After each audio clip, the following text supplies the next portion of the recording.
సరే, నీ బాధ ఏదైనా సరే దేవుడికే చెప్పాలి. నీ వీక్నెస్ ఎప్పుడు, భారంలో వీక్నెస్ కూడా ఉంటది. నీ వీక్నెస్ ఎప్పుడు మనుషులతో పంచుకోదు, నీ సేవకుడితో పంచుకో. పర్సనల్ గా ప్రార్థన చేయమని అడుగో.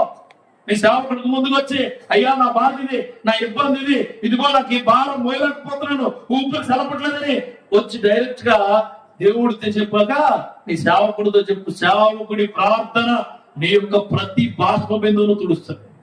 గుర్తుపెట్టుకోండి, సేవకుడి ప్రార్థన ప్రతి ప్రాకారం చుట్టూ ఉంటుంది ఆయన ప్రార్థన. గుర్తుపెట్టుకోండి, ఏ సేవకుడైనా, నేనైనా ఆయన అవ్వచ్చు, సంఘ కాపరికి మరీ ఎక్కువ ఉంటుంది, అది మరీ చాలా ఎక్కువ ఉంటుంది. మీ ఇంటి చుట్టూ నిప్పుల కొలువు ఉంటుంది సాతానికి.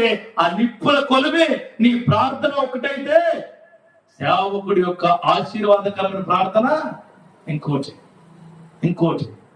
నా సహోదరి